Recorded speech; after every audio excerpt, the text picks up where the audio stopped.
अब्दुल कलाम जी ने कहा था, मैं अच्छा स्टूडेंट नहीं बनूंगा बल्कि सबसे अच्छा स्टूडेंट बनकर दिखाऊंगा। अब्दुल कलाम अपने आप को एवरेज स्टूडेंट कहते थे, लेकिन वे दुनिया के सबसे बड़े टॉपर थे। अब्दुल कलाम न सिर्फ एक अच्छे लोकप्रिय राष्ट्रपति थे, बल्कि बहुत अच्छे टीचर, बहुत अच्छे साइंटिस्ट और बहुत अच्छे स्टूडेंट थे।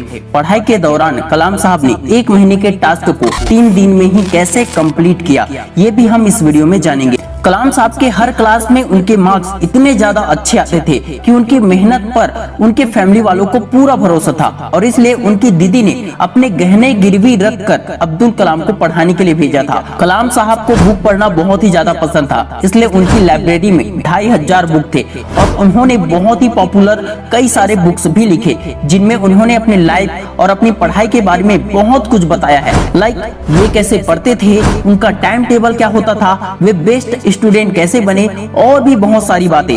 आज इस वीडियो में हम डॉक्टर एपीजे अब्दुल कलाम के स्टडी टेक्निक के बारे में बात करेंगे। कलाम साहब दुनिया के करोड़ों लोगों के लिए इंस्पिरेशन है, क्योंकि गरीबी से लेकर राष्ट्रपति वाली उनकी जर्नी काफी ज्यादा इंटरेस्टिंग रही और संघर्ष से भरी हुई थी। उन्हीं की स्टडी स्ट्रेटेजी आपकी पढ़ाई में बहुत ही ज्यादा हेल्प करेगी। नंबर 1, वैसे तो जब हमारे दिमाग में किसी कामयाब इंसान का नाम आता है तो हमारे दिमाग में पैसा, दौलत, कार, बंगला और उसकी संपत्ति ही आती है, लेकिन अब्दुल कलाम दुनिया के ऐसे कामयाब व्यक्ति थे कि जब वे दुनिया से गए तो उनके पास संपत्ति के रूप में थी 2500 किताबें, 1 घड़ी, 6 शर्ट, 4 पैंट, 3 सूट और 1 जोड़ी जूते थे। बस राष्ट्रपति बनकर उन्होंने कभी भी सैलरी नहीं ली। उससे पहले भी उनके पास जो भी जमा पूंजी थी उन्होंने सब कुछ दान कर दी थी। अब्दुल कलाम ने अपने एक स्पीच में कहा, every day I sleep 1 to 6 AM, यानी कि अब्दुल कलाम रात को 1 बजे से 6 बजे तक सिर्फ 5 घंटे सोते थे। दोस्तों, अगर आपको याद होगा तो मैंने भीमराव अंबेडकर वाले वीडियो में बताया था कि अंबेडकर साहब 21 घंटे पढ़ते थे, मतलब 3 घंटे ही सोते थे। आज तक मैंने जितने भी महान लोगों की किताबें पढ़ी है या उनके बारे में जितना भी सुना है, जैसे Swami Vivekananda, Elon Musk, Albert Einstein, ये सभी ज्यादा से ज्यादा मेंटली वर्क करने वाले लोग हैं। और जो लोग मेंटली वर्क करते हैं ना, उनके लिए 3 से 5 घंटे की नींद काफी होती है, लेकिन अगर फिजिकल वर्क करने वाले हो तो उसके लिए 7 से 8 घंटे की नींद काफी होती है। अब्दुल कलाम अपने आप को एवरेज स्टूडेंट इसलिए कहते थे क्योंकि वे हार्ड वर्क करते थे, जिसके कारण हमेशा उनके मार्क्स दूसरों से बेहतर ही आते थे। कलाम साहब के अनुसार यदि कोई एवरेज स्टूडेंट या एवरेज से भी कम स्टूडेंट यदि हार्ड वर्क करे तो अपनी मेहनत से इंटेलिजेंट स्टूडेंट को भी पीछे छोड़ सकता है। अब्दुल कलाम अपनी पढ़ाई और काम में इतने ज्यादा व्यस्त रहते थे कि वे अपनी शादी के दिन को ही भूल गए और उनकी शादी कभी हो नहीं पाई, वे अनमैरिड ही रह गए। सीखने वाली जबरदस्त बातें, स्मार्ट वर्क और हार्ड वर्क को मिला दो, कामयाबी निश्चित है। हार्ड वर्क से इंटेलिजेंट को भी पीछे छोड़ दो।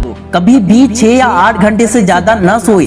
अपने लक्ष्य के लिए, पढ़ाई के लिए हमेशा समर्पित रहे। पढ़ाई में इतना ज्यादा खो जाए कि मोबाइल चलाना भूल जाए, दोस्त भूल जाए, बाकी चीजें भूल जाए, लेकिन पढ़ाई नहीं भूलना चाहिए और ना ही पढ़ा हुआ भूलना चाहिए। नंबर 2, इस दुनिया में कुछ भी करना संभव है। जो काम 1 महीने में नहीं हो पाता है वो 3 दिन या 1 हफ्ते में ही किया जा सकता है। कैसे, उसे थोड़ा समझते हैं। स्टूडेंट के पास जब कम समय होते हैं तो अधिकतर स्टूडेंट अक्सर स्ट्रेस में आ जाते हैं या फिर बहुत ही ज्यादा डरे हुए रहते हैं, जिसके कारण एग्जाम की तैयारी जितना भी कर सकते थे वो उतना भी नहीं कर पाते।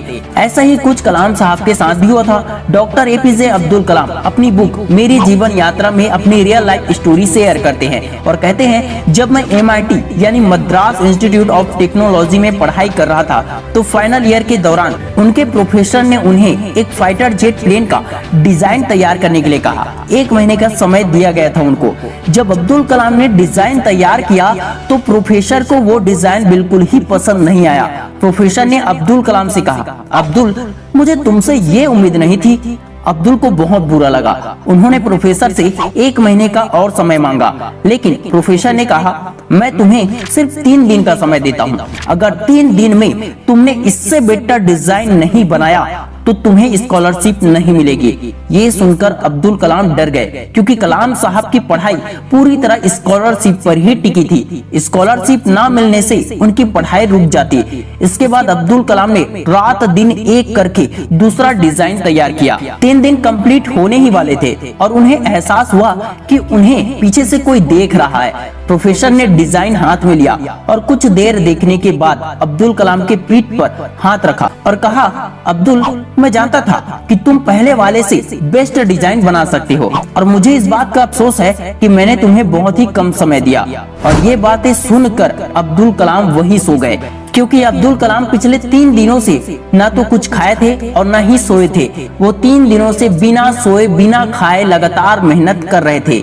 सीखने वाली जबरदस्त बातें। कठिन समय में दिमाग ज्यादा तेजी से काम करता है। अपने अंदर के बेस्ट को बाहर निकालने के लिए मुश्किल वक्त का आना जरूरी होता है।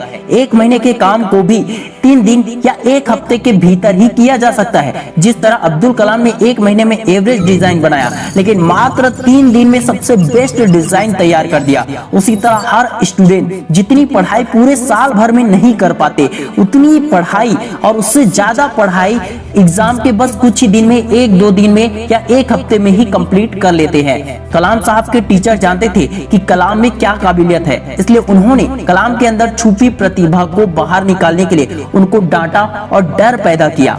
ठीक इसी तरह हर एक टीचर अपने स्टूडेंट के साथ करते हैं। लेकिन यहाँ पे बहुत से लोगों को लगा होगा कि अब्दुल कलाम सर ऐसा इसलिए कर पाए क्योंकि उनके अंदर डर था।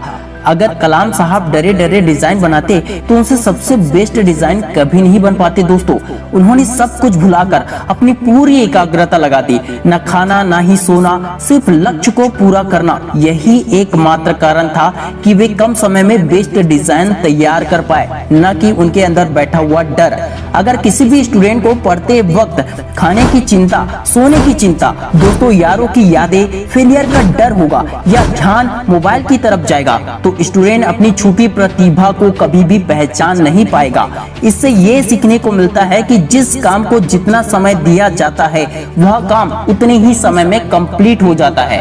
नंबर 3, एक बार एक स्पीच के दौरान अब्दुल कलाम से एक स्टूडेंट ने क्वेश्चन किया कि सर, आप किस टाइम पर ज्यादा अच्छे से पढ़ते थे? तब कलाम साहब ने कहा, पढ़ने का उनका कोई फिक्स टाइम नहीं होता था, लेकिन वो मॉर्निंग में सबसे ज्यादा अच्छे से पढ़ते थे और पेड़ के छांव पर पढ़ना उनको बहुत अच्छा लगता था। आपको तो पता होगा कि कलाम साहब तो पेपर बांटते हुए भी रास्ते में रुककर पेपर पढ़ लेते थे। कलाम साहब ने कहा कि एक ऐसा दोस्त जरूर होना चाहिए जिसे आप पढ़ा सके या जो आपको पढ़ा सके, जो एक दूसरे की कमजोरी को दूर करने में हेल्प कर सके, क्योंकि इस तरह से पढ़ने में ज्ञान बढ़ता है, दिमाग खुलते हैं, याददाश्त मजबूत बनता है, पढ़ाई में इंटरेस्ट बढ़ता है, बोरिंग लगने वाली पढ़ाई भी मजेदार हो जाती है। Always keep learning. जब आप अपनी लर्निंग बढ़ाते हैं तो आपकी क्रिएटिविटी बढ़ती है, क्रिएटिविटी से थिंकिंग बढ़ती है, जिसके बाद आप ज्यादा से ज्यादा नॉलेज को ग्रहण कर पाते हैं।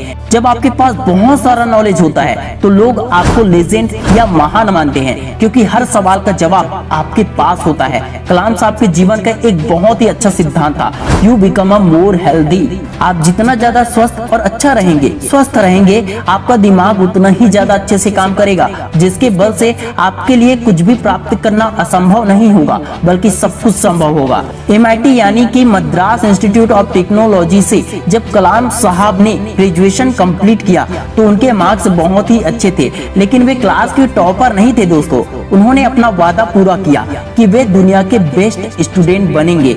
जिसने भी उस समय टॉप किया ना, उसे आज भारत के लोग बिल्कुल नहीं जानते, लेकिन अब्दुल कलाम साहब को भारत ही नहीं पूरी दुनिया जानती है। अर्थात कलाम साहब दुनिया के बेस्ट टॉपर, सबसे बेस्ट स्टूडेंट थे। वे दुनिया के ग्रेट लोगों में से एक थे। अगर आपके पास नॉलेज है, काबिलियत है, तो पूरी दुनिया आपको जानेगी। सीखने वाला हमेशा आगे बढ़ता है। आप आसानी से पढ़ सकते हो, आसानी से सीख सकते हो। वैसे तो कलाम साहब की जिंदगी से, उनकी कामयाबी से और उनकी पढ़ाई लाइफ से बहुत कुछ सीखा जा सकता है, पर इस वीडियो में बस इतना ही। दोस्तों, अगर इस वीडियो से आपने कुछ भी सीखा हो, कुछ भी वैल्यूएबल लगा हो, तो इसे 5 दोस्तों के साथ शेयर जरूर करना और आपने क्या सीखा कमेंट में जरूर बताना। Wish you all the best दोस्तों।